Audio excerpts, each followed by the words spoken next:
entry of Israeli troops into Egypt. Was that a dangerous situation? Was it likely to lead to a widespread flare-up in the Middle East?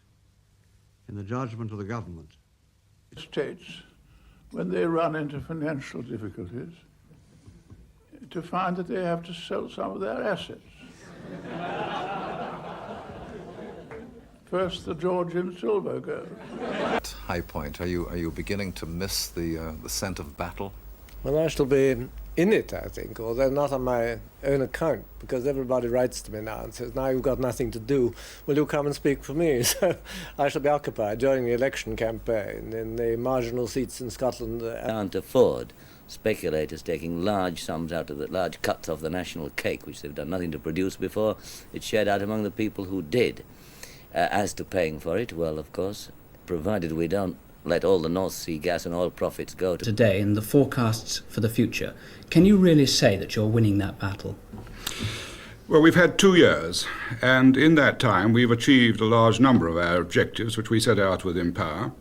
We're in process of achieving others, and we've had some setbacks. Kept to the 5% the government recommended to the country is that inflation would have been down to 5% by the end of '79. I can't say that anymore.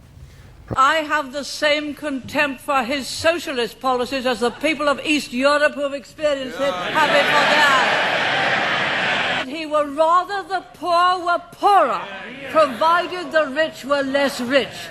That way you will never create the wealth for political life. And I'm wondering whether you ever thought, well, I don't think she'll ever become Prime Minister. I wasn't in Parliament until the day she was elected Prime Minister. So I only saw her from a distance. So I wasn't really in a position to make that judgment. Invented by human anxiety. How much exactly? When exactly? This, for sure, is open to debate.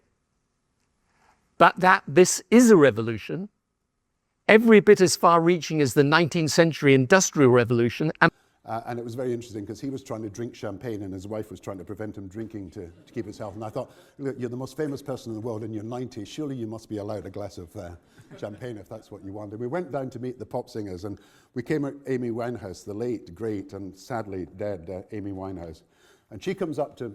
And others, other than one meeting this afternoon with Her Majesty the Queen, the diary for the rest of my day is remarkably light.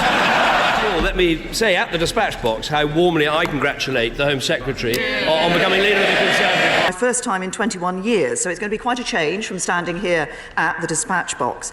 I'm told that over the last 3 years I've answered over 4,500 questions, over 140 hours in this House. Last few seconds, Mr. Speaker, to give some words of advice to my successor, whoever he or she may be. Number one, stay close to the Americans, stick up for the Ukrainians, stick up for free.